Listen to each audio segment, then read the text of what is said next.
गुरु परम जो अंश विशेषण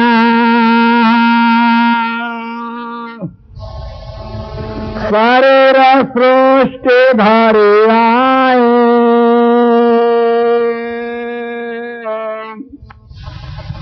कहिया गम गतलाया गम से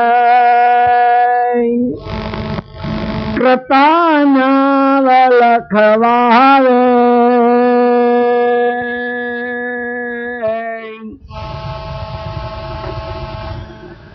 अनंत ब्रह्मांडाधीश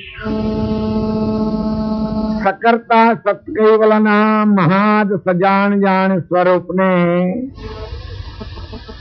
अनंत न्याय द्वारा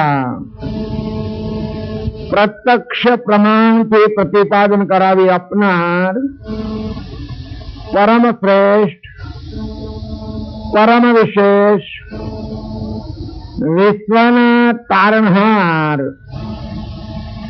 अनंत विभूषित सर्वज्ञ दिव्य परम गुरु भगवान करुणा सागर विश्वभરના મનુષ્ય દેહધારી ચૈતન અંશોને સંબોધીને જ્ઞાન બોધ ઉપદેશ કરતા અલૌકિક અમૃતમય વાણી દ્વારા સ્વરચિત સક્રચિંતામણી ગ્રંથને વિશે કહે છે. ગુરુ પરમ જય અંશ વિશેષણ શરીર સૃષ્ટિ ધરી આવે उपस्थित धर्म विलासी सज्जन क्रमांक प्रमाणे आज 10મા મલ્લાની कथा है. મલ્લાઓની ગણતરીમાં છેલ્લો મલ્લો આ મલ્લાની કથા જે પૂરી થાય પછીની કથાઓ ઓરટાઈમાં ગણાય.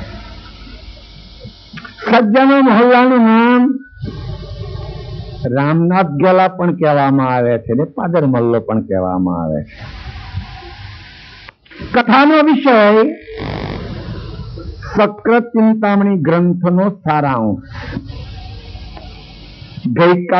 ગઈ સાલની મલ્લાની કથાની શરૂઆતથી આ બીજા વર્ષની મલ્લાની કથાની સમાપ્તિ સુધીમાં આપણે આ એક ગ્રંથ સળંગ પૂરો કર્યો. સજ્જન ગઈકાલે આપણે કથામાં સાંભળ્યું કે સર્વોત્તમ વિશ્વ નિયંતા જે સકર્તાપતિ છે તે આમ તો મુનિવરોને દુર્લભ છે, તેમ છતાં યુગ ધર્મને લક્ષ્યમાં રાખીને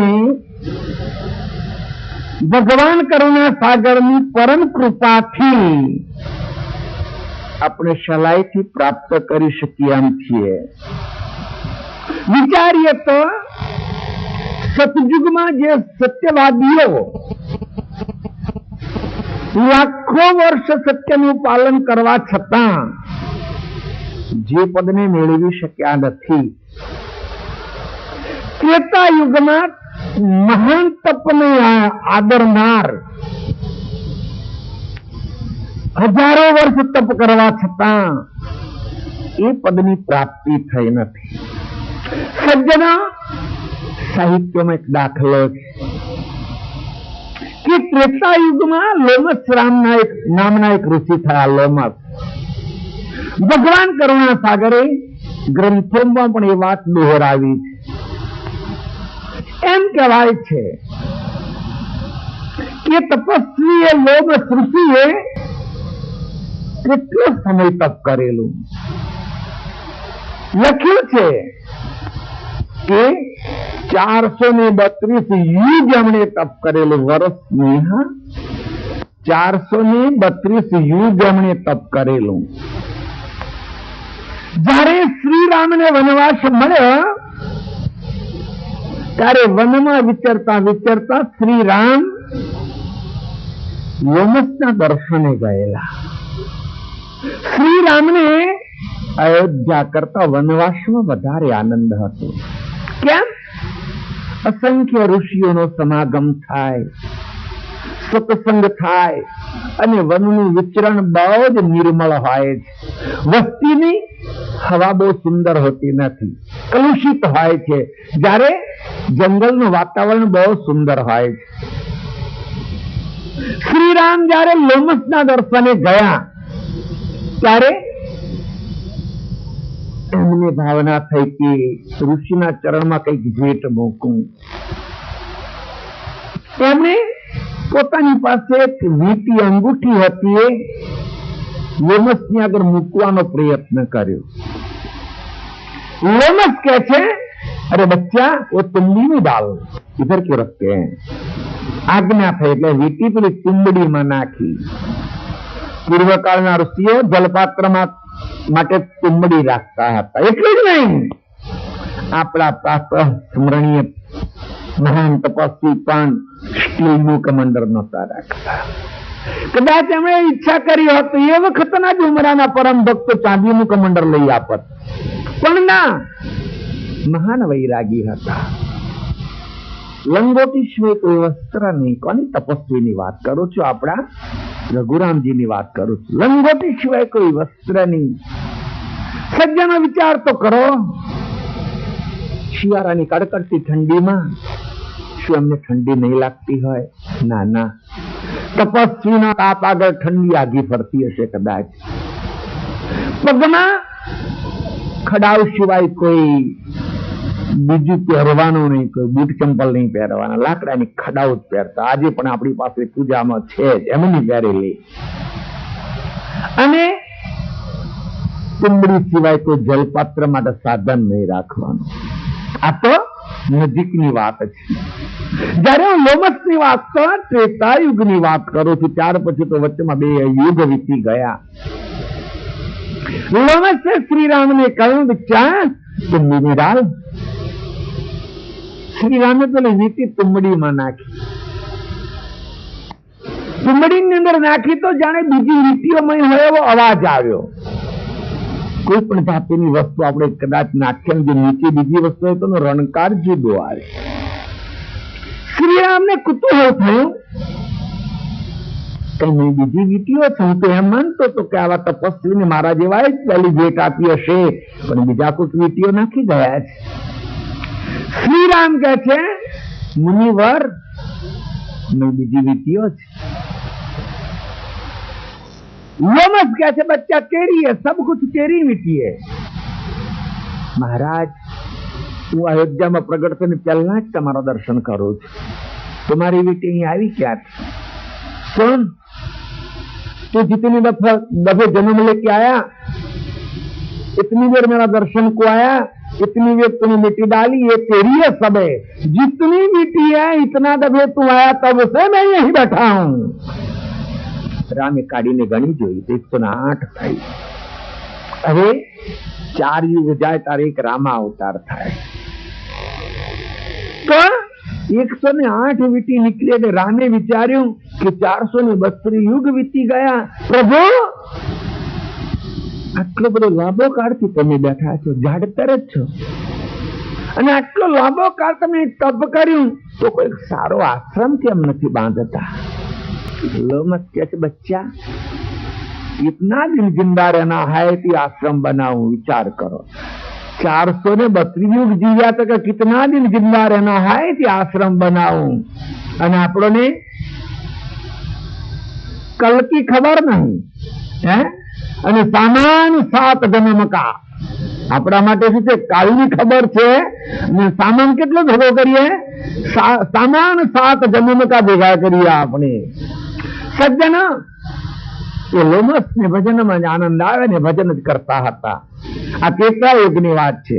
એટલે ત્રેતાયુગમાં હજારો વર્ષ તપ કરવા છતાં જે આનંદ કે જે પદ પ્રાપ્ત નથું થતું, એ આપણને ભગવાન કરુણાસાગરની પરમ કૃપાથી આદર કરીએ તો પ્રાપ્ત થાય. એવું ન માનતા કે કરુણાસાગરનો ઉપદેશ લીધો એટલે અમારા માટે દરવાજો ખુલી જશે. પુરુષાર્થ તો કરવો પડશે. પુરુષાર્થ નહીં કરીએ તો આપણા માટે અશક્ય છે. ત્યાર પછી જે દ્વાપર યુગ આવ્યો, એ દ્વાપર યુગમાં સેંકડો વર્ષ સુધી ધ્યાન, ભજન અને માનસિક પૂજા. સજ્જનો, સદયુગમાં સતનું મહત્વ હતું, ત્રેતામાં તપનું મહત્વ હતું અને દ્વાપરમાં ધ્યાન, ભજન અને માનસિક પૂજાનું મહત્વ હતું. ભગવાન કરુણાસાગરે આ વાતને લખી છે અને સત્ય છે. જો હજારો વર્ષ, સેંકડો વર્ષ જે આ સાધન કરવાથી જે પદ નતું મળતું એ કળિયુગમાં છે જ સ્વલ્પમાં મળે, એ વાત આપણે કાલે સાંભળી. પણ એક વાતનો તો ખ્યાલ કરવો પડે આપણી બુદ્ધિથી કે કોઈ પણ વ્યક્તિને જેટલી ઉત્તમ વસ્તુ મેળવવી હોય, જેટલી શ્રેષ્ઠ વસ્તુ મેળવવી હોય, એટલો સમય અને પુરુષાર્થ તો માગે જ ભઈલા. એમ કઈ સહેજાસહેજ ન મળી જાય. વિચારો ને, તમે ખેતી કરતા હો તો ખ્યાલ આવે. બાજરી પકવવાના પિરિયડમાં શેરડી ન પાકે. બાજરી 3 જ મહિનામાં પાકી જાય, જુવાર 3 જ મહિનામાં પાકી જાય અને શેરડી 13 મહિને તૈયાર થઈ રહે. એવી જ રીતે જે સર્વોત્તમ માલિક પદ છે એના માટે કંઈક તો પુરુષાર્થ, કંઈક તો આપણે સાધન, યા તો કંઈક તો આપણે તપસ્યા કરવી પડે. તપસ્યા જંગલમાં જઈને નહીં, પણ ઇન્દ્રિયોનું દમન કરીને સત્ય વાત પર અનુસરવું, ચોરી કરવી નહીં, હોરી કરવી નહીં, દુષ્ટ ભાષા બોલવી નહીં, એને પણ એક તપ કહેવામાં આવે છે. અને એવું કંઈક કરીએ તો જ બાપજીની મહેર થાય અને આપણને એ પદ મળે. અને એના માટે આપણે બહુ સાવધાન રહેવું પડે છે. એક તો અત્યારનો જે કળિયુગનો વાયરો લાગેલો, જે આપણને વાત વાતમાં વિનાશના માર્ગે ખેંચી જાય, એવું કોઈ દૂષણ આપણામાં ન હોવું જોઈએ. સજ્જનો, આપણને પૂરો ખ્યાલ છે કે આપણે કોઈ જળાશય કે નદી કે સમુદ્રને પાર કરવો હોય તો હોડીનો ઉપયોગ કરીએ તો સહેલાઈથી સામા કિનારે પહોંચી શકીએ છીએ. પણ હોડીમાં છિદ્ર પડેલું હોય તો, નીચે બકોરું પડેલું હોય તો શું આ હોડી લઈને સામે જાય ખરી? ના, પાણી ભરાઈ જાય, હોડી બુડી જાય, આપણે બુડી જઈએ. એ જ રીતે જો હોડીમાં એક છિદ્ર પડે તો પછી જરાશે તળવાની કોઈ શક્યતા નથી, બુડી જવું પડે. તો સજ્જનો, આ માનવ કાયારૂપી હોડીમાં એક કરતો અનેક છિદ્રો હોય તો શું ભવસાગર તરી શકીશું? ના, શક્ય નથી. પહેલા તો આપણે બરાબર આપણી નાવડી સુરક્ષિત છે કે કેમ, આપણી નાવડીમાં કોઈ છિદ્ર છે કે કેમ, એ પૂરો ખ્યાલ કરવો પડે. નાવડી એટલે આ કાયાની વાત કરું છું. આમાં કયા છિદ્રો નડે છે? કામ, ક્રોધ, લોભ, દમ, કપટ, ઈર્ષા, અભિમાન, આ બહુ જાતના છિદ્રો હોય છે. અને જો આ બધા જ છિદ્રો હોય તો તમે ભગવાન કરુણાસાગરની કંઠી બંધાવી હોય કે તપસ્વીની આરાધના કરતા હો, ફૂટેલી નાવડી સામા કિનારે નહીં લઈ જાય. પહેલા એમની તો કૃપા છે, એ તો સુકાની છે, આપણને સામા કિનારે લઈ જશે. પણ હોડી તો સાબુત હોવી જોઈએ, હોડી બરાબર હોવી જોઈએ. આપણે જો રહેણી કરણીમાં બરાબર રહીશું, પથ્ય પાલનમાં બરાબર રહીશું, તો પછી એ તેના બાનાની પત જરૂર જાળવશે. પણ આપણી રહેણી કરણી જો બાદલી હશે તો પછી આપણી રઘુરામને કે ભગવાન કરુણાસાગરને દોષ દેવાની કોઈ જરૂર નથી. એટલે કહેવાનો ધ્યેય કે જેટલું ઉત્તમ પદ મેળવવાનું છે એટલે આપણી રહેણી કરણી પણ ઉત્તમ પ્રકારની હોવી જોઈએ. સજ્જનો, કહેવાની મતલબ કે એ પદને મેળવવા માટે તપસ્યા કે પુરુષાર્થ કરવો પડે. કદાચ આપણી આરાધનામાં ક્ષતિ હોય તો ચલાવી લેવામાં આવે, પણ જે અનેક પ્રકારના દુર્ગુણો છે, અને તમને ખરી વાત કહી દઉં કે કોઈ વસ્તુનું વ્યસન માણસ કરીએ તો બહુ લાંબુ નથી ભાઈ. પણ જેને અસમીઓનો પાવર ચડે છે, અસમીઓનો પાવર ચડે છે, એને તો કદી ઉતરતો નથી. માની લો ને, તમને છૂટ તો નથી આપતો, પણ માની લો કોઈ છોકરાએ પોટલી નાખી દીધો, 4 કલાક પછી પાછો ઉતરી જવાનો છે. પણ જેને અહમનો પાવર, કદી માનનો નશો ચડે છે, મરતા સુધી ઉતરવા નથી દેતો. એનો વિનાશ કર્યા પછી જે પાવર ખતમ થાય છે, એને વિનાશની ગટરમાં લઈ જાય છે એ પાવર. એટલે સજ્જનો, આપણામાં કોઈ અહમ કે અભિમાન ન હોવું જોઈએ, અને અભિમાન વ્યક્તિનો વિનાશ કરે છે. એટલે નર્મતાથી, દાસત્વ ભાવે, ચારિત્ર શુદ્ધિથી આપણે સર્વજ્ઞને વળગી રહીએ તો કંઈક આપણું શ્રેય થાય. એક બાબતનો હું વિચાર તો કરો, આપણે જો વ્યસન મુક્ત બની જઈએ, જે વ્યસનો છે મુક્ત બની જઈએ, તો આધ્યાત્મિક કલ્યાણ થાય ને આર્થિક કલ્યાણ ના થાય. થાય. તમે તમારા ઘરની અંદર ચોક્કસ થોડોક હિસાબ રાખો કે તમારા માટે જે ખાવા પીવાનો ખર્ચો છે, સાંજ સવારે દાળ ભાત રોટલી કરતા હોય, ખીચડી કઢી કરતા હોય, કે આ તો ભાખરી શાક બનાવતા હોય, એનો ખર્ચ નોંધો. અને પછી વ્યસન અને ફેશન નો ખર્ચ નોંધો. ભઈલાઓ, જો બરાબર રોકડા મળે છે તો વ્યસન ની ફેશન નો ખર્ચ બહુ આગળ જતો રહેશે. ખાધાના ખર્ચ વગર તો ચાલો એવું છે જ નહીં. સાદો ખોરાક તો લેવો જ પડે ને. તમારી સ્થિતિ સારી હોય તો સારું ખાઓ, તમારી સ્થિતિ સારી હોય તો નોકર ચાકર રાખો, કોઈ વાંધો નથી. એવું નથી કે બધાએ હાથે જ મજૂરી કરવી, એવું નથી. શ્રીમંત લોકો નોકર ચાકર રાખે તો બિચારા એક બે કુટુંબનું પાછળ પોષણ થાય ને, પેલા એના આધારે પોસાય ને, એનો વાંધો નથી. પણ ખોટા ખર્ચા જો આપણે બંધ કરીશું તો આર્થિક રીતે સુખી પણ થઈશું. વ્યસન મુક્તિમાં કે વ્યસન બંધ કરવામાં આત્મકલ્યાણ કરતા આર્થિક સહાયતા યા તો આર્થિક ઉન્નતિનો વધારે આશય સમાયેલો છે. એટલે આપણે મહાપુરુષો આ માર્ગ ઉપર વારે વારે ટકોર કરે છે. સજ્જનો કરતા પરમેશ્વરને મેળવવાની વાત કરીએ છીએ. ભગવાન કરુણા સાગરે બહુ સુંદર વાત ગઈકાલના પ્રકરણમાં કરી કે કોઈ માણસને હીરા, માણિક, વજ્રેલ, નીલમ આવી વસ્તુ ખરીદવી હોય તો પૈસા વાળો ખરીદી શકે છે. પૈસા ખિસ્સામાં હોય તો ખરીદી શકે છે. પણ કોકને પારસ ખરીદવો છે, શું પૈસાથી ખરીદાય ભાઈ? ના. અરે વળી બાપજી લખી કે તિનકે પર ચિંતામણી કહો કિત કેમ કરી પાવો. પારસ ઉપર ચિંતામણીની વાત આવે છે તો તમે એને મેળવી જ કેવી રીતે શકશો?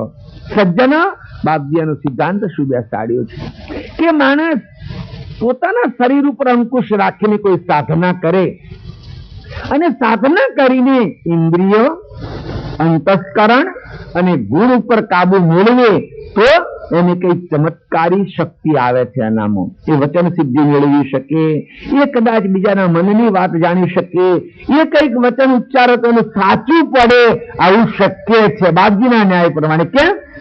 તો કે જે મુખ વડે વચન ઉચ્ચારાય છે એ મુખ ઉપર એને અંકુશ મેળવ્યો છે, વાણી પર અંકુશ મેળવ્યો છે, એટલે કદાચ એની વાણીમાં શક્તિ આવે. તમને આધાર આપને એક દાખલો આપો. એમ કહેવાય છે કે દુર્યોધનના બધા ભાઈ મરી પરવાર્યા યુદ્ધમાં, ભીમના હાથે જ મરાયા. દુર્યોધન એકલો જીવતો છે. હવે એને મરવાની બહુ બીક લાગે છે. દુર્યોધન દોડતો ગાંધારી પાસે ગયો. આ મહાભારતનો વિષય છે. ગાંધારી એની મા પાસે ગયો. ગાંધારી આંધળી ન, તેની આંખો સુરક્ષિત હતી, પણ પતિવ્રતાનો નિયમ પાળવાની ખાતર જે દિવસ તેનું લગ્ન થયું એ દિવસથી એની આંખે પાટા બાંધી દીધા હતા. કેમ? ધૃતરાષ્ટ્ર જન્મ અંધ હતા. મારો પતિ દુનિયાને નથી જોતો તો મારે દુનિયાને શું જોવી છે, એમ કે પાટા બાંધી રાખતી હતી. દુર્યોધને કહ્યું, માં હવે મને મરણની બીક લાગે છે, મારા માથે મરણના ભણકારા લાગે છે, કંઈક મારી રક્ષા કર. પહેલા તો ગાંધારીએ કહ્યું, બેટા મેં તને કહ્યું હતું કે તું આ મરણને નોતરી રહ્યો છો, પણ તે કોઈનું માન્યું નહીં. તારા મામાએ ચગાવ્યું એમ તું ચકતો જ રહ્યો. કોણ મામો? શકુની. શકુની ચગાવ્યું એમ ચકતો જ રહ્યો અને આખા કુળનો વિનાશ કરી રહ્યો. બેટા આ તું હવે જઈશ એટલું અમારું કોણ હરાવશે? 6 દીકરા હતા અમારા, 100 100 દીકરા હતા. તારા ગયા પછી કોઈ અમારું હરાવાનું એ પાણી પાનારું રહેનારો નથી કે છે. તે માન્યું નહીં ને, કુળનો નાશ કરી નાખ્યો.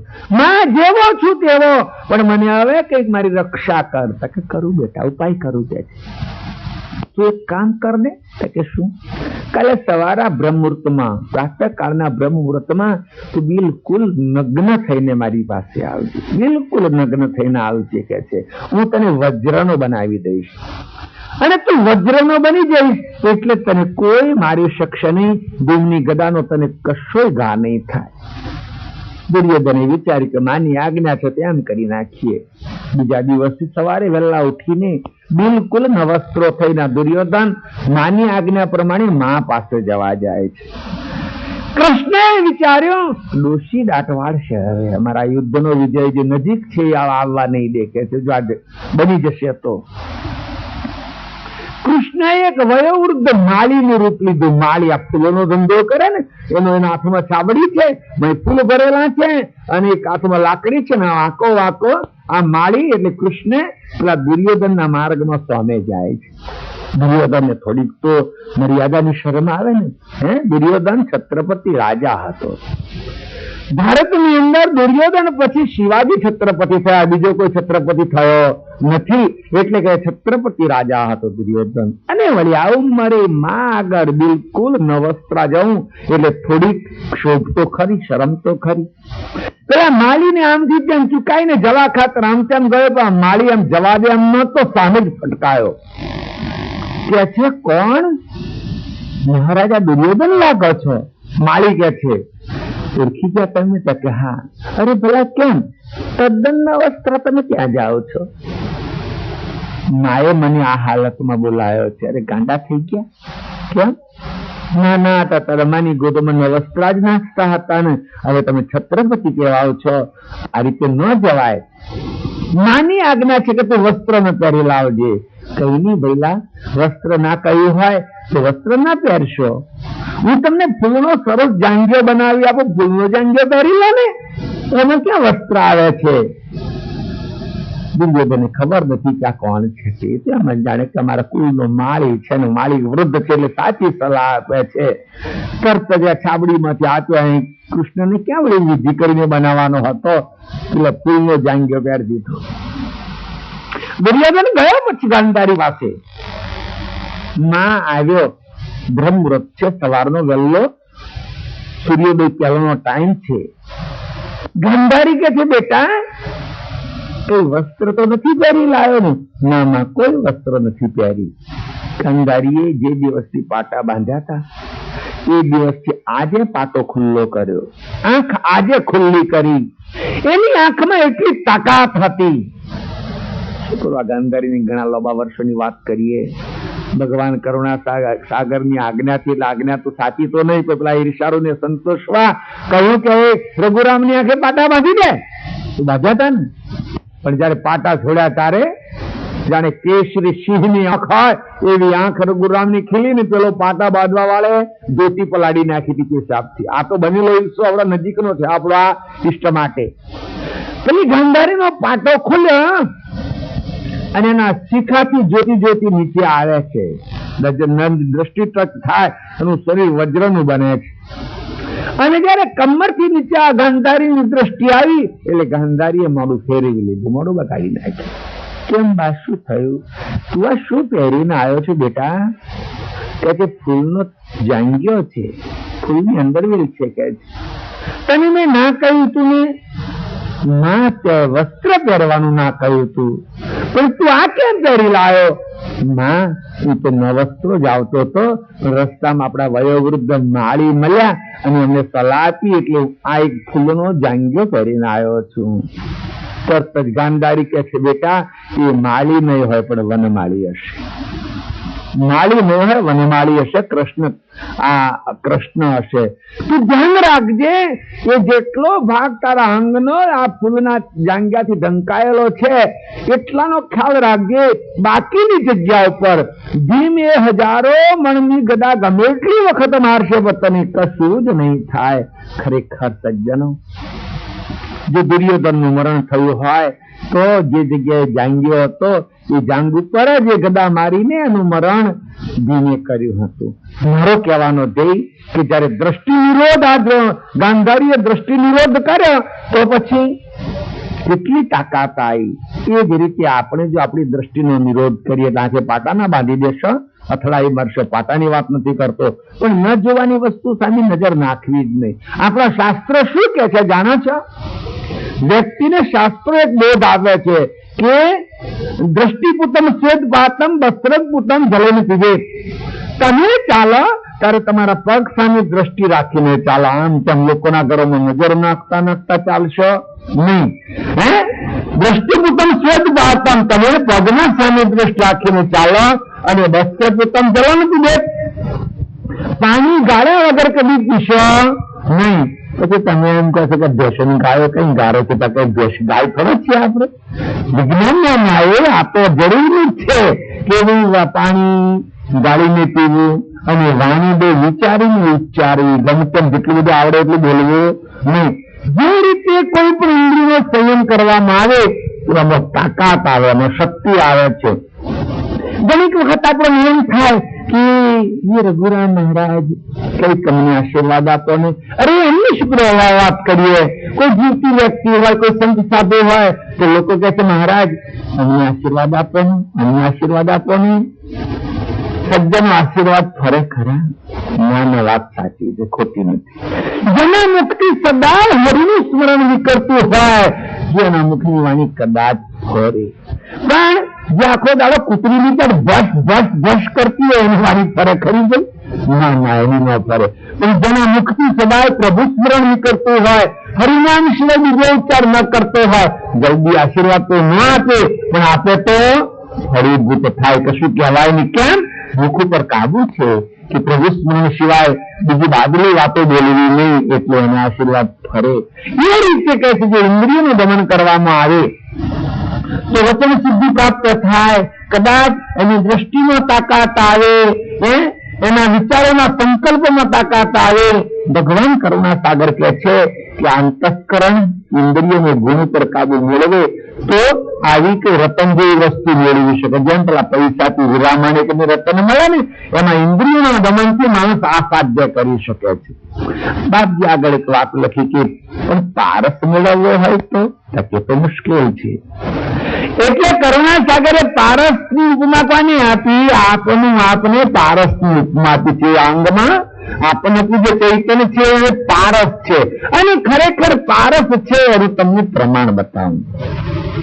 આપણા શરીરમાં જે 3 ગુણ અને 3 ઘણ કામ કરે છે. જયારે વ્યક્તિને જીવતી વ્યક્તિ સાથે કામ પડે ત્યારે 3 ગુણનો ઉપયોગ કરે છે, અને જયારે વ્યક્તિને જળ વસ્તુ સાથે કામ પડે ત્યારે 3 ઘણનો ઉપયોગ કરે છે. ભગવાન કરુણા સાગરે આ 6 ને શું કહ્યું છે જાણો છો? અવિગત ચંતક પારસ. જે ગ્રંથની અંદર આ 6 ને અવિગત ચંતક પારસ ની ઉપમા આપી છે. આ 6 માં ચૈતન્યની ચેતના વ્યાપેલી છે, અને જયારે 6 સક્રિય બને ત્યારે એને પાવર ચડે. પણ અવિગત ચંતક પારસ એટલા માટે કહ્યા કે કાર્ય પતે એટલે પાછો પાવર ઉતરી જાય છે. પાવર ચડે એટલે પાછો પાવર ઉતરી જાય. જો એને ચૈતન્ય ચેતનાનો સ્પર્શ ન થાય તો પછી પાવર ચડે ખરો? તો પાવર ચડે જ નહીં. પણ એના ઉપર ચેતનાની એકતા છે, અને પછી પેલા કાર્યનો પ્રસંગ પડે એટલે એને પાવર ચડે છે. રજો ગુણનો પાવર ચડે તો પ્રસંગ પત્યા પછી એ ઉતરી જાય. તમો ગુણનો પાવર ચડે તો વડવાળ પત્યા પછી એ ઉતરી જાય. ને સતો ગુણનો પાવર ચડે તો મારા ભાઈઓ ભેગા થઈ ગયા સત્સંગ વાળા તો કદાચ ભેગું ફાટી જાય, કોહલા તૂટી જાય તો વારે 9:15 વાગ્યા સુધી ઉઠાવી નહીં. કારણ કે પાવર ઉતરી ગયો ને હવે 2-4 ભજન આગળ તો હરી ગયેલો તો હરી જાય. પછી પાવર ઉતર્યા પછી ઊંઘ્યા પછી કાગડા ઉઠ્યા ને કબૂતરો ઉઠ્યા, ચકલીઓ ઉઠે ને બધા ઉઠ્યા, પણ આ ઊંઘતો જ છે. આ હજુ ઊંઘે જ છે. કેમ? એને પાવર ઉતરી ગયો છે. એટલે એ રીતે અવિગત ચંતક પારસ ની વાત કરી છે. અને સજ્જનો આ જે ખત અવિગત ચંતક પારસ છે, આ થિયરી છે, રૂપક નથી. જ્યાં અવિગત ચંતક પારસ છે તો એની એકતા સકર્તાના બાહ્ય દિક ચક્ષુ સાથે છે. અવિગત ચંતક પારસ ની એકતા સકર્તા પરમેશ્વરનું જે બાહ્ય દિક ચક્ષુ છે એની સાથે છે. એટલે કોઈ પણ જીવાત્મા કોઈ પણ કામ કરે તો આ ખતરમાંથી ગમે તેની એકતા જ કરે છે. અને એમ તો થાય નહીં. ઉભી જવું હોય તો ગણનો પટ લાગે, રસ્તો કાપવો હોય તો ગણનો પટ લાગે, અને વજન ઉંચકવું હોય તો ગણનો પટ લાગે. પછી પેલા જીવતાની સાથે વ્યવહાર પડે ત્યારે સતોગુણ, તમોગુણ કે રજોગુણ નો પટ લાગે. એટલે જે કઈ ક્રિયા કરવામાં આવે એ ખટ અવિગત પારસ ની એકતા એ કરવામાં આવે છે. અને એક ખટ અવિગત ચંતક પારસ ની એકતા સકર્તાના બાહ્ય દિગ્ચક્ષુ સાથે છે. એટલે આપણી બધી જ દૃષ્ટિ, તનની, મનની અને વાણીની બધી જ દૃષ્ટિ સકર્તા પ્રતિ જાણે છે. એની સાથે સુંદર ટેલિફોન નું સાધન છે, એટલે આપણે વિચાર કરીએ તે જાણીએ. વાણી ઉચ્ચારીએ તે જાણીએ અને આપણે કોઈ કર્મ કરીએ તો એનું છાનું રહેતું નથી.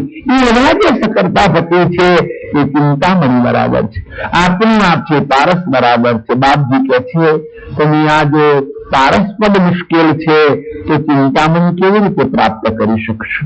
પણ વળી પાછું કાલે એક વિષય આવ્યો તો કે સાધારણ વસ્તુ પૈસા વગર નથી મળતી, તો પછી તમે પરમેશ્વર મેળવવા માંગો છો તો શું એના માટે તમે શું સમર્પિત કર્યું?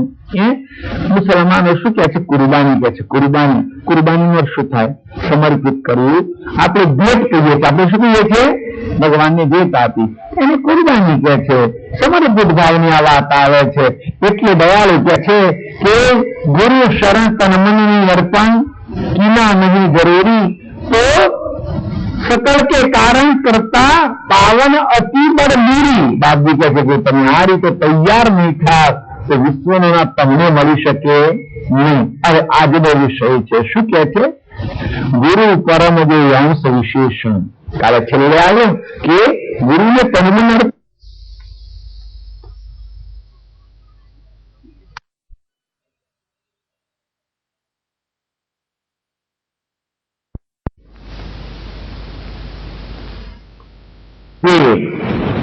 સારસામાં પ્રગટ થયા. કલ્યાણ નામ કુવેર પડેલું કુવેર. પછી જયારે જ્ઞાનનો આશય સમજાવતા સમજાવતા એમની મહત્તા લોકો સમજ્યા ત્યારે કે છે આ કરુણા સાગર. હવે તો લોકો બધા કરુણા સાગર ની પદવી આપતા થઈ ગયા છે. આજના તો મને બતાવવા આવ્યું હતું કે જો મારે આમ નવો કરુણા સાગર કે ગમે તે કહી શકે. ભિક્ષુક હોય ધનપાલ નામ ધારણ કરે તો વાંધો શું આવે ભાઈ? હોય ભિખારી પણ ધનપાલ નામ ધારણ કરે ખર્ચન કોઈ કોડી ન મિલે. ક્યાં ભયો ધનપાલ? નામ ધનપાલ ધારણ કરે પણ ખર્ચન કોઈ કોડી ન મિલે તો ક્યાં ભયો ધનપાલ? વાસ્તવિક ગુણયુક્ત સર્વજ્ઞ ને જ કરુણા સાગર નામ લાગે છે.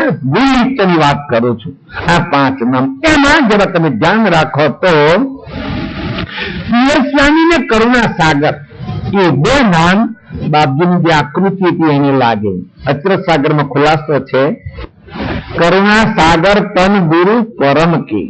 પરમ ગુરુ જે તન અલૌકિક દિવ્ય વિભૂતિ નો દેહ ધારણ કર્યો એને કરુણા સાગર નામ લાગે. અને ખરેખર એ દિવ્ય વિભૂતિ દ્વારા આંખ વડે કરુણા કરે, કાન વડે કરુણા કરે, મુખ વડે વચનામૃત થી કરુણા કરે. એટલે કરુણા સાગર તન ગુરુ પરમ કી. અને બાકીની જે 3 સંજ્ઞાઓ છે પરમ ગુરુ, કૈવલ્યતા અને પરમ વિશેષાંશ એ દયાળુ જે શુદ્ધ ચૈતન્ય વિહંગ સ્વરૂપ છે પ્રકૃતિથી પર એને લાગે કે છે. એટલે દયાળુ કે છે ગુરુ પરમ જે અંશ વિશેષણ. જે પરમ ગુરુ જે છે એ સકર્તાના પરમ વિશેષ અંશ છે કે છે.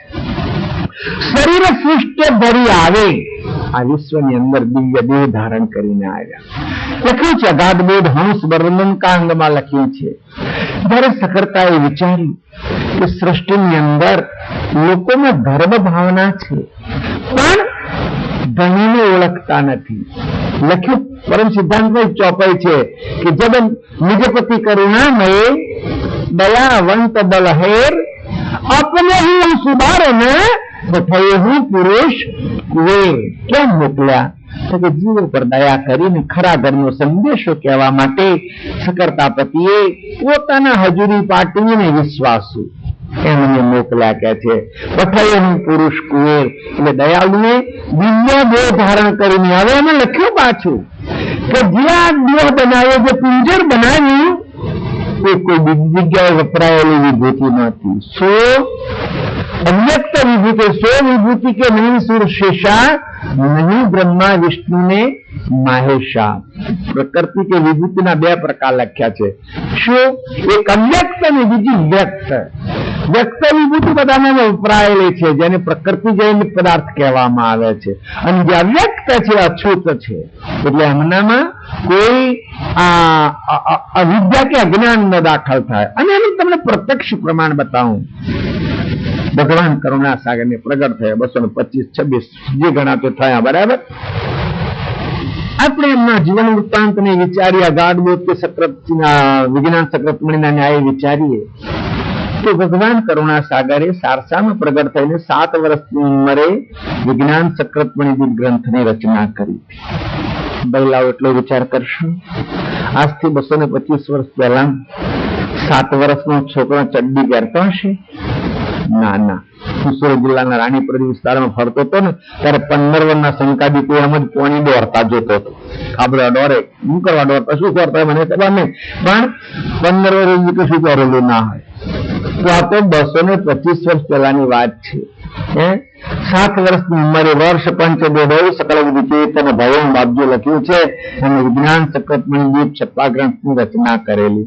225 વર્ષ પહેલા સ્કૂલો આટલી હતી ખરી? ના, પણ એમને ભણવાની ક્યાં જરૂર હતી?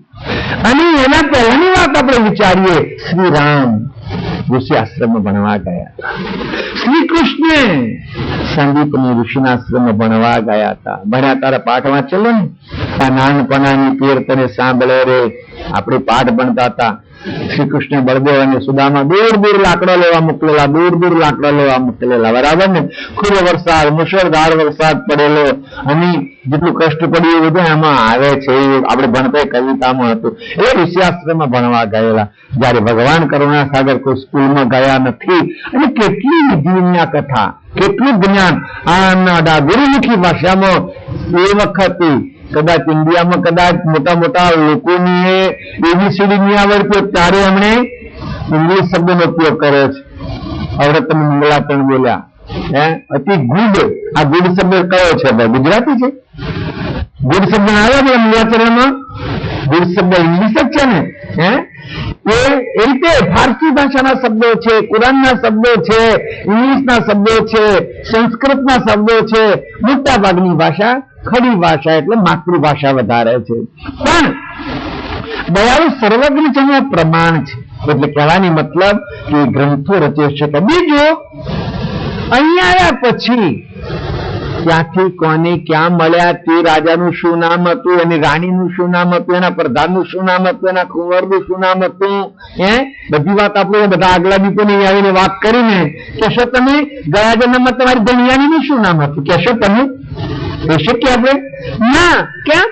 સામાન્ય અંશકો વ્યાપક અતિ અજ્ઞાન. આપણે અજ્ઞાની છીએ, થોડા દાડાના ખાધાની ખબર પડતી નથી. જયારે સર્વજ્ઞ હતા એટલે કૈવલના ત્યાંથી નીકળ્યા પછી બધા ધામોનો નામ, દૃષ્ટિ, જે એમનું નામ પાડ્યું તે બધી વાત આપણને કરી. આવા સર્વજ્ઞપણાના આપણને ઘણા દાખલા મળે છે. એટલે દયાળુ માટે જે પિંજર તૈયાર કર્યું, અવ્યક્ત વિભૂતિનું પિંજર હતું. માયા વપરાયેલી કે ચૂથાયેલી હતી નહીં. દયાળુ કે છે શરીર સૃષ્ટિ ધરી આવે, દિવ્ય દેહ ધારણ કરી અને દયાળુ વિશ્વમાં પધાર્યા. કે છે કેમ? કારણ કે એવી અગમગત લાય અગમ છે, અગમ ગતિ લઈને આવ્યા. અગમ ગતિ લઈને આવ્યા કે છે પ્રતા ન્યાય લખવાય.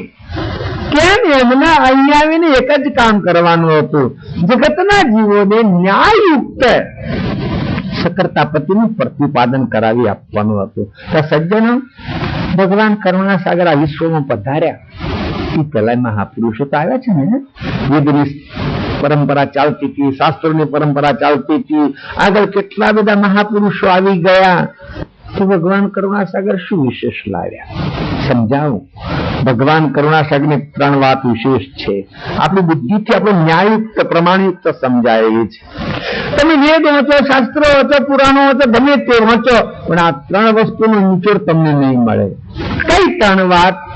એક તો પિંડ, બ્રહ્માંડ, વૈરાટ, સ્થાવર અને જંગમ જે વ્યવસ્થિત પંચીકરણ છે એ પંચીકરણ ન્યાયયુક્ત બીજે તમને જોવા મળે નહીં. હા, બીજા ગ્રંથોમાં લોકોએ પંચીકરણની વાત લખી છે, ઉપર લખાઈ ખરા, અથ પંચીકરણ લિખ્યતે એવું લખાઈ ખરા, પણ વાત 4 જ આવે, 5મી વાત આવે નહીં. જયારે 5મી જે સાચી વાત છે સલાણી મકાનની માનો કે જેમાં કાળ જાળની બીક નથી એવું જે મકાન માનો, એ વાત કોઈએ વ્યવસ્થિત લખી નથી. જાગ્રત, સ્વપ્ન, સસ્યપતિ, તુર્ય અને તુર્યાતીત, પણ જે યુનિવર્સની વ્યાખ્યા કરવી જોઈએ બીજા કોઈ કરી શક્યા નથી. એટલે કે છે વ્યવસ્થિત પંચીકરણ પિંડનું, બ્રહ્માંડનું, વૈરાટનું, જંગમનું ને સ્થાવરનું વ્યવસ્થિત બરાબર પંચીકરણ જો લખ્યું હોય તો ભગવાન કરુણા સાગરે લખ્યું. પછી અંશની તારવણી, આ ચૈતન્ય શરીરને હલાવવા વાળો છે એની તારવણી દયાળુએ જ વ્યવસ્થિત કરી છે.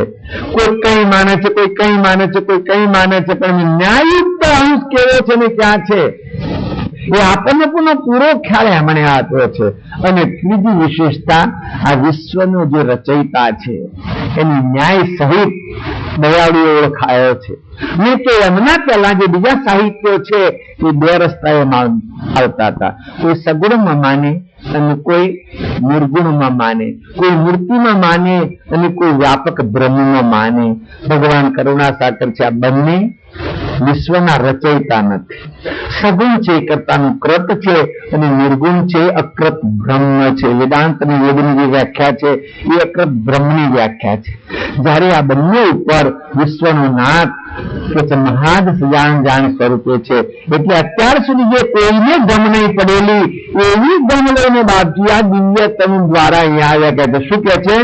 જેવી અગમ અગત લાય અગમ છે. અગમ ત્યાંથી લઈને આવ્યા કે છે કર્તા ન્યાય લખવાવે. શું કરે? કર્તાને ન્યાયયુક્ત લખાવે છે કે છે અર સકલ ગુરુ યવન્ય વેશ ધરા कृतायांश सामानो अपन अपन जपति परम को जिनको नहीं न जाना.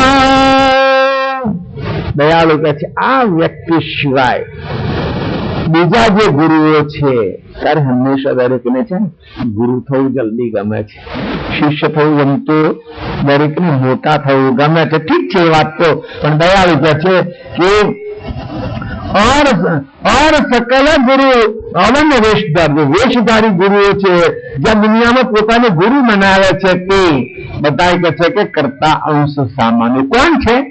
સકર્તાના સામાન્ય અંશ છે. આ તો કેવું જાણો છો? 5-25 માણસનું ટોળું ભેગું થયું પછી ફુવાર પહેરાવા માંડ્યા, પગે ચંદન કે કંકુ ચોપડવા માંડ્યું. મેં જોયું છે, મેં ઘણા તો સવારે ઉઠીને એમની મેરે પગે ચંદન ચોપડે છે. આપણા સંપ્રદાયમાં જ મેં જોયું છે. એટલે ચંદન વાળો ખૈડાયેલો હોય ને એટલે મારે જેવું ભગત આવે, કોઈ આગલો ભગત પૂજા કરી ગયું રહી ગયું પછી એ ચોપડવા માંડે, બીજો ચોપડવા માંડે. દોડમણ ચંદન ચડાવે તો શું અમને મૂકેલી ગતિ આવવાની છે? આત્મશ્લાઘા છે, પોતાની પૂજા કરાવવાની આત્મશ્લાઘા છે. એટલે દયાળુ કહે છે કે આ સામાન્ય અંશ છે. એ સકર્તા પ્રત્યેનું જ્ઞાન કે લક્ષ્ય આપી શકે નહીં. એટલે કે છે કે કરતા અંશ સામાન આપની आप निज पति परम को जिनको नहीं ज्ञान. હું કોણ, ક્યાંથી આવ્યો ને સકર્તા પતિ કોણ છે? એ સામાન્ય અંશને જ્ઞાન છે નહીં. હા, સામાન્ય અંશને વિશેષ પરમ વિશેષ મળે તો સમજ આપે, પણ એ તો પોતે જ ગુરુ થઈ બેઠેલા છે એટલે એમને એવી સમજ મળે નહીં.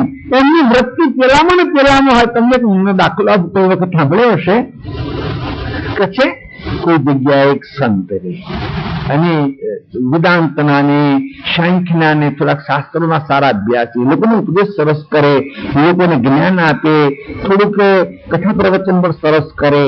અને એમને 4 શિષ્ય, જગતગુરુ શંકરાચાર્યને પેલા 4 શિષ્ય હતા, બ્રહ્માનંદને 4 શિષ્ય હતા. એમ મુખ્ય એમને 4 શિષ્ય. એક ગામ બીજું ગામ ત્રીજું ગામ લોકોને ઉપદેશ કરતા કરતા ફરે. 4 શિષ્ય સરખા. એટલે મહારાજે કોઈ ચૂજની નીતિ નહીં કરી, મારા પાછળ મારા ઉત્તરાધિકારી તરીકે ફલાણાને બેસવું એ નક્કી નહીં કર્યું મહારાજે. અને એમ કરતા કરતા કે પ્રવાસમાં જ મારા શરીર શાંત થઈ ગયું. શરીર શાંત થઈ ગયું એટલે હવે આગળ ચાલવા માટે કોઈ મુખ્ય તખત ઉપર તો બેસાડવો પડે ને. એ પેલા 4માં થોડી ગચપચ ચાલી, મેં બેઠું એવી ગચપચ ચાલી. અરે એ ગચપચ તો ચાલી કે 4 ખેંચાખેંચ કરતા હતા. કોઈ 2-4-5 ભગત હશે કે એવું કરો તમે 4 ના બેસો, કોકને બીજાને બેસાડી દો, તમારે તો ગુરુનું નામ ના ચલાવવું છે ને. હા, અમારે ગુરુની સેવા કરીને લોકોને સંદેશો પહોંચાડવો છે, ગાડી પર બેસવાની લોકો એવી તમન્ના નથી.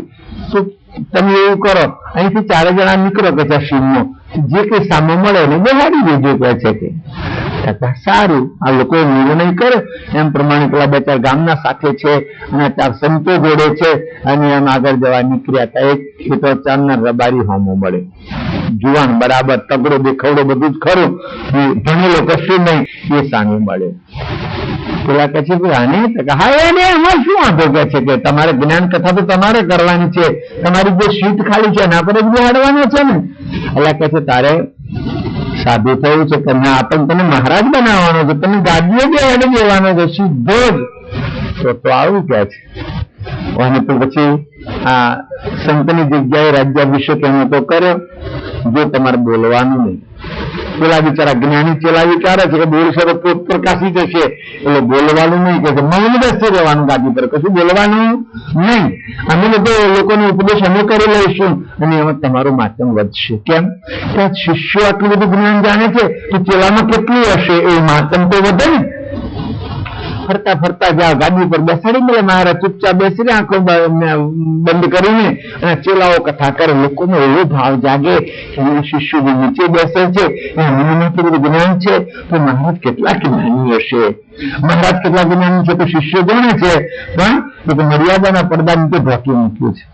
એમ કરતા કરતા કોઈ ગામની ભાગોળે કોઈ વિશાળ મંડપ બાંધી અને ત્યાં પ્રસંગ યોજાયો હશે. બધા શિષ્યો ઉભા થઈ અને મહારાજના વખાણ કરે, ભારતીય સંસ્કૃતિ સમજાવે, વેદ ઉપનિષદોનું હાર્દ લોકોને સમજાવે.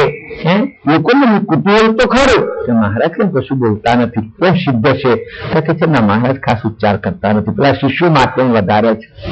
એટલામાં સાંજનો ટાઈમ થવા આવ્યો એટલે ગામ પેલા રબારી લોકો જે ઘેટા બકરા ચારવા ગયેલા છે ને એ પેલું ગામ ભણી આવ્યા, એમના વેદ ભણી કે એમના કામ ભણી આવ્યા. તો પેલા ઘેટા બકરા તો એમને શું હતું બિચારા મંડપમાં થોડા પેઠાને એમ નીકળવા ગયા એટલે પેલો ગાડી પર બેઠો બેઠો ઘેટા ચારવા ને એટલે ઉપર ટક ટક ટક ટક ઘેટો હાંકવાનો પ્રયત્ન કર્યો અને લોકો બાપજી બોલ્યા પણ હવે પેલા કે છે તો બાપજીએ તો સત્યાનાશ વાળ્યું. રબારીનું પોત પ્રકાશ હતું કે છે રબાના ચેલા બુદ્ધિશાળી હતા. ચેલોએ ગુરુ સામે આંખ કર્યું ને એટલે પાછા ખ્યાલ આવી ગયો બોલવાનું ના કહેલું છે ખોટું બોલી પડ્યો કે છે એટલે પાછા મૌન થઈ ગયા. પછી લોકો કે છે ભાઈ બાપજી શું બોલ્યા?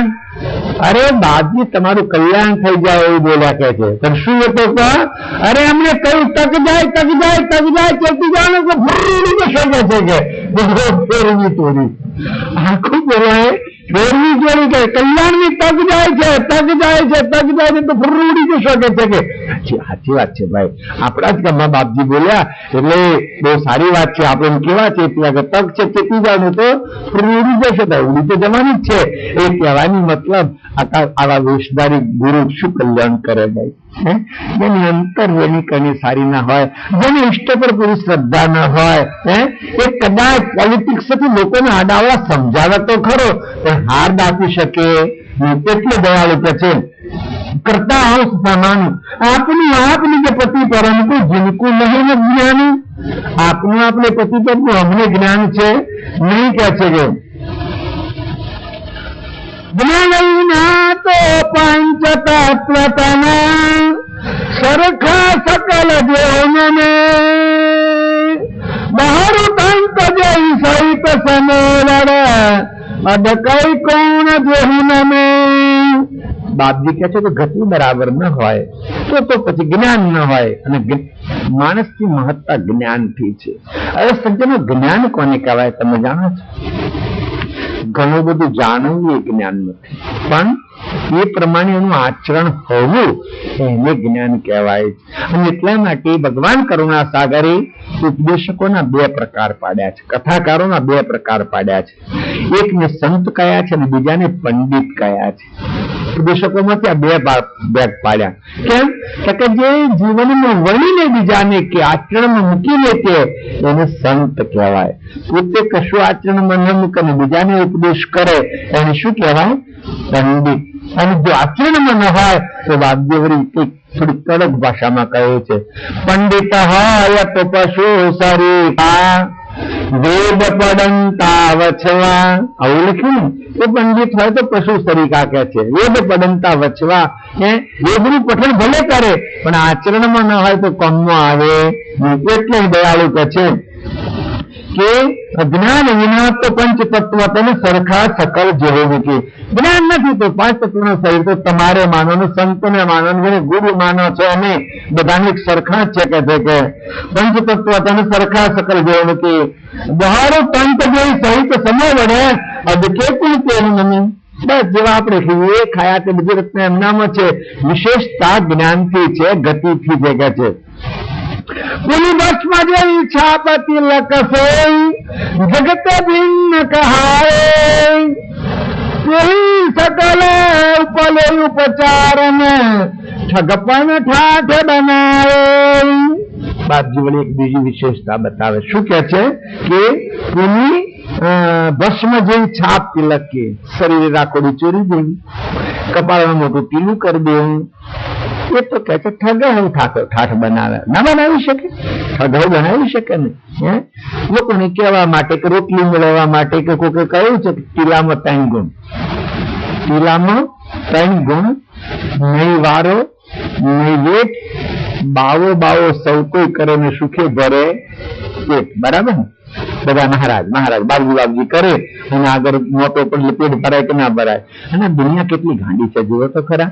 પોતાનું છોકરું સ્કૂલમાં જતું હોય તો 5 પૈસા વાપરવા ના હાલે અને બાપજી નામાં કશું દોણું ના હોય તો બાપજીનું 5 રૂપિયા જેટ મૂકી દે મારા જેવું. બરાબર ને?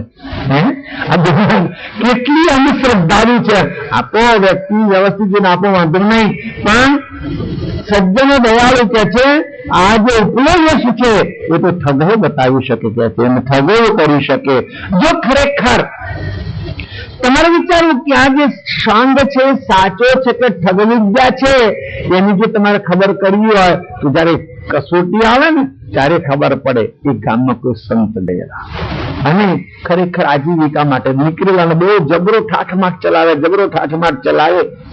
ગામમાં એક જગ્યાએ હું કામ કરેલો, લોકો દર્શન કરવા જાય, જુદા જુદા લોકો જમવાનું આમંત્રણ આપે અને જો આમંત્રણ હોય તો જમવા આવે અને જમતા વાત કરે કે वो भगत के यहाँ से तो मेरे को 51 रुपये दिए थे, उनके वहां से 25 दिए थे. શું કરવા? આવા ભેટ કરવામાં જે ભૂલ ના કરે તેમાં આવી વાતો કરે. એમ કરતા કરતા આ ગામમાં કોઈ થોડો બુદ્ધિશાળી અને વિચક્ષણ માણસ હશે, તેથી સંપન્ન પણ સારામાં સારો.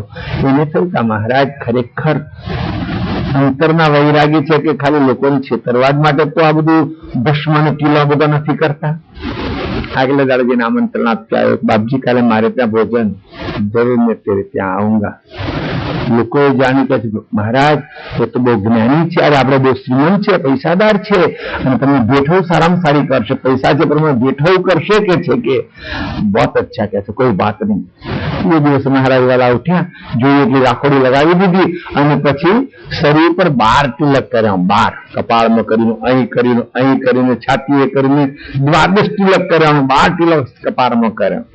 પેલા ભાઈએ બરાબર બુદ્ધિ દોડાવેલી, ખીચડી બનાવી. જમવામાં શું બનાવ્યું? दूध पाक की रसमलाई की श्रीखंड नहीं पर खीचड़ी बनाई. महाराज गया जमवा बेसाड़े, थाली में खीचड़ी जोई, एक कोड़ियो खाता जाने एक किलो घुसी नाखे, खाता किलो घुसी नाखे. थोड़ा भगत क्या है, महाराज ऐसे क्यों करते हो? क्या खिचड़ी पर द्वादश करेंगे? मैं 12 किलो खिचड़ी खावा कर रहा था कि चकाचक मिलेगा इसीलिए तो द्वादश तिलक करके मैं आया था, तो यहाँ तो खिचड़ी रख दिया, क्या खिचड़ी पर द्वादश थोड़ा करेंगे हम? भगते विचार्યું કે ટીલો ને તબકો ખાવા માટે કરે છે, ભગવાન માટે કે આત્મકલ્યાણ માટે કરતો નથી. અહીં દયાળુ શું કે છે કે તિલક ભસ્મ ભગવાન ઠાઠ બનાવે કે છે કે એવો ઠાઠ તો કે છે ઠગો બનાવે કે છે. जय ठगन की सकल छाप से ठग के मोक्ष न कोई, तो दिन के हरिजन सेवक की कण करी के गत होई. એનો જો મોક્ષ ન થાય તો પછી એની પાછળ જે લારું લાગ્યું એમનો મોક્ષ થાય ખરો ભાઈ? ના. ભગવાન કરુણા સાગર નો કહેવાનો આશય શું છે કે જે વ્યક્તિ ગતિયુક્ત હોય, જેનું લક્ષ્ય વિશુદ્ધ હોય, જે સકર્તાપતિનું હિમાયતી હોય, એ જ તમને પરમ પદનું દાન આપી શકે. સામાન્ય અંશ ત્યારે દુનિયામાં બધા જ વેખતારી, તમે બધા જ વેખતારી છે, બધા સામાન્ય અંશમાં ગણાય. કોઈ પરમ વિશેષ અંશ તો સકર્તાપતિના પરમ વિશેષ અંશ તરીકે તો સર્વજ્ઞ સિવાય બીજો કોઈ નથી ને. કેમ? પરમ વિશેષ અંશ જ બે જ બનાવ્યા હતા. સકર્તાપતિએ પ્રધા પ્રકાર અંશ ઉત્પન્ન કો અંગમાં તમે વિશાળ દ્રષ્ટિથી વાંચો તો સામાન્ય અંશ અતિ અજ્ઞાની બરાબર વિશેષને કારભારમાં જોડી દીધા અને પરમ વિશેષ બે નિરંજન અને પરમ ગુરુ આ બે જ ને. એમાં બેમાં પાછો ભેદ છે. સકર્તાના પરમ વિશેષ અંશ ખરા તો બેમાં શું ભેદ છે?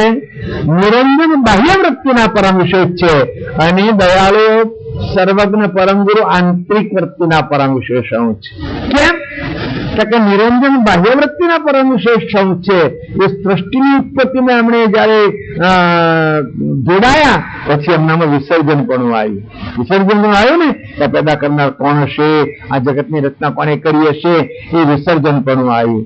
જયારે દયાળુ આંતરિક વૃત્તિના પરમ વિશેષ હતા એટલે એમનામાં કોઈ વિસર્જન પણ કે વિદ્યા આવતી નથી.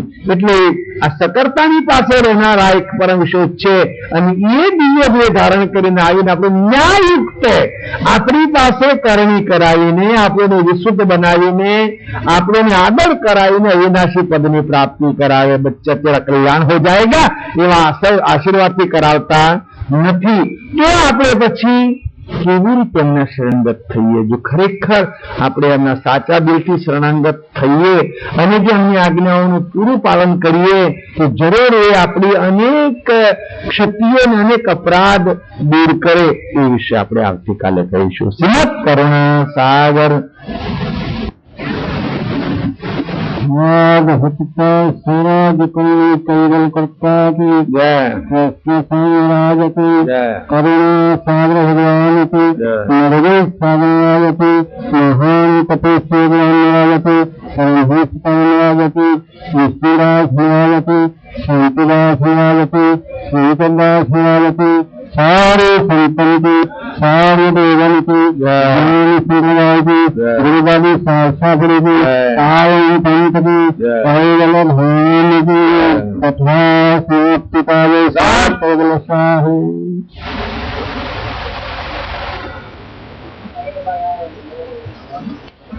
जय कैवल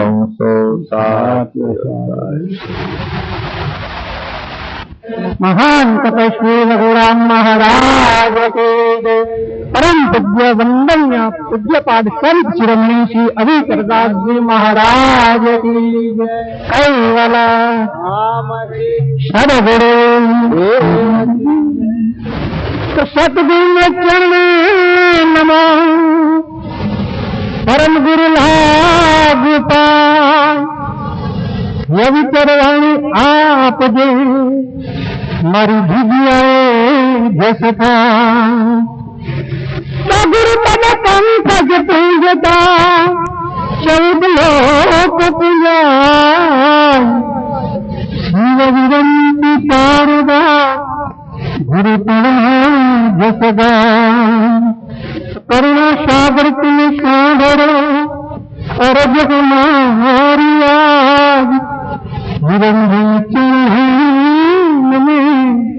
सबका गरीब बनवा जीवन माथाय संतो न संदमा जीवन माथाय फेरफार साचा संतो न संगमा गिरे भाग्य नागार साचा संतो न संगमा गिरे भाग्य नगार साचा संतो न संगमा जीवन माथाय फेरफार साचा संतो न संगमा जीवन माथाय फेरफार साचा संतो न संगमा जन्मो जनमना उल्टा संस्कारो जन्मो जनमना उल्टा संस्कारो जन्मो जनमना उल्टा संस्कारो जन्मो जनमना उल्टा संस्कारो तिनका थनार साचा संतो न कंदमा तेजमा तिनका थनार साचा संतो न कंदमा तेजमा तिनका थनार साचा संतो न कंदमा तेजमा तिनका थनार साचा संतो न कंदमा जीवन माताय फेरफार साचा संतो न कंदमा जीवन माताय फेरफार साचा संतो न कंदमा अवरी जे गति में अवरी जे महती अवरी जे गति में अवरी जे माते अवरी जे गति में अवरी जे महती अवरी जे गति में अवरी जे माते अवरे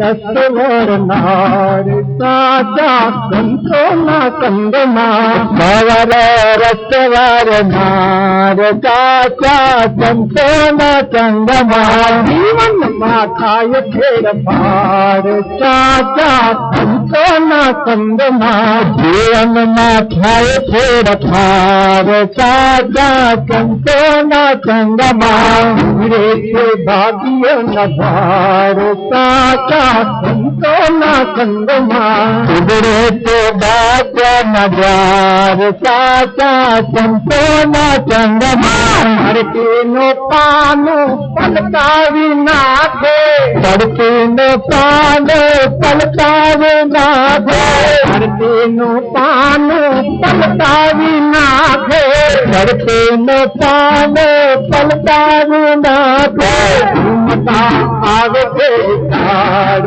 साचा संतो न कंदमा मदा आवे विचार साचा संतो न कंदमा मदा आवे विचार साचा संतो न कंदमा मदा आवे विचार साचा संतो न कंदमा जीवन माताय फेरफार साचा संतो न कंदमा जीवन माताय फेरफार साचा संतो न कंदमा सदा में साधना ए माटी जन में सदा में साधना ए माटी जन में सदा में साधना ए माटी जन में सदा में साधना ए माटी जन में दूसरा नकार साचा संतो न कंदमा दूसरा नकार साचा संतो न कंदमा दूसरा नकार साचा संतो न कंदमा दूसरा नकार साचा संतो न कंदमा जीवन माताय फेरफार साचा संतो न कंदमा जीवन माताय फेरफार साचा संतो न कंदमा अखंड प्रेमनी अखंड प्रेमनी अखंड प्रेमनी